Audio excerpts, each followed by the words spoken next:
서울의 소리 논평. 윤석열 쿠데타를 앞세운 수구 언론들의 추후의 발악 절대 성공할 수 없다. 수구 언론들은 깨어있는 시민들의 SNS를 결코 이길 수 없다. 이두봉 대전지방검찰청장과 이상현 부장검사 등 윤석열의 측근들이 포진해 있는 대전지검이 난데없는 원전 폐시 관련 사건으로 정부 공공기관들을 대대적으로 압수수색하면서 또다시 검찰 쿠데타가 아니냐는 논란이 일고 있습니다. 더욱이 뜬금없는 대전지검의 전격적인 압수수색이 다름 아닌 국민의힘의 고발에 이루어진 데다 윤석열 검찰총장이 대전지검을 탄핵한 직후이기에 작금 정부를 향한 검찰의 공격이 윤석열과 국민의힘의 사전모의에 의한 정치 공작이라는 의혹이 설득력을 얻고 있는 실정입니다. 이른바 청와대 하명수사, 검언유착, 라임 옵티머스 등 윤석열 검찰이 적폐이익 집단들과 결탁해 벌린 대부분의 정부 전복 정치 공작들이 수포로 돌아간 것은 물론 오히려 역풍으로 인해 윤석열과 수구들이 궁지에 몰리자 이번엔 윤석열과 국민의힘 등 수구 적폐들이 원전 마피아들과 작당해 추후의 발악에 나서고 있다고 볼 수 있을 것입니다. 그도 그럴 것이 작금 언론들의 행태가 심상치 않아 보입니다. 특히 깨어있는 시민들이 즐겨왔던 포털 다음의 기사 배치가 예전과 사뭇 달라졌습니다. 이미 눈치채신 분들도 계시겠지만 기사를 클릭하면 대부분이 조중동을 위시한 수구 언론들의 기사들 뿐입니다.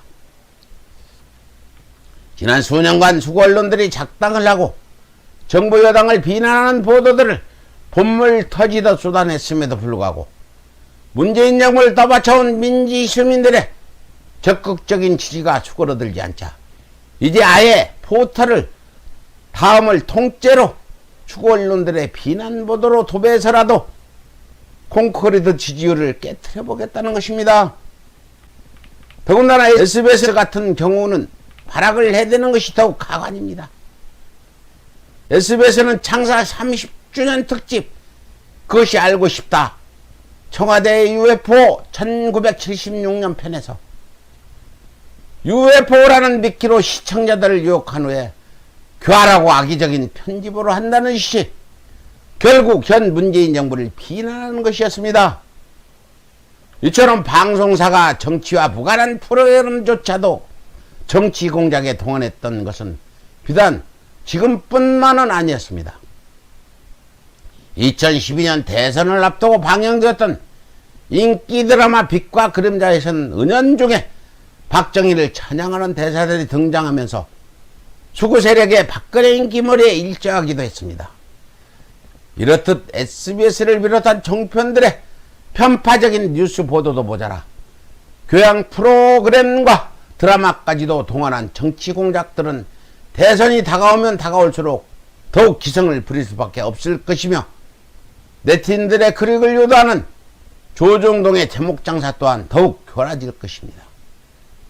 하지만 작금의 미국 대선에서 보았듯이 트럼프의 인선과 대선 결과를 떠나서 언론은 결코 민중의 SNS를 이길 수 없었습니다. 대부분의 미국 주요 언론들은 일방적이다 할 정도로 트럼프 비난으로 도배를 한 것도 모자라 부정확한 여론조사 결과로 민의를 왜곡해왔지만 선거 결과 바이든과 트럼프의 지지세는 백중지세로 우열을 가늠하기 힘들 정도였습니다. 이는 좋은 의도든 나쁜 의도든 간에 제 아무리 언론들이 국민 여론을 선동하려 한다 해도 SNS가 지금처럼 보장되고 국민들의 의식이 깨어있는 이상 민의를 쉽게 왜곡할 수 없음을 적나라하게 보여준다 할 것입니다. 이처럼 조중동을 비롯한 수구 방송과 언론사들이 제 아무리 준동을 한다 해도 우리 민주 시민들 각자가 1인 미디어가 되고 기자가 되어 하나하나 진실을 알려나간다면 승리는 민주주의의 세력일 것이다 이 말입니다. 이상 서울의 소리 논평이었습니다.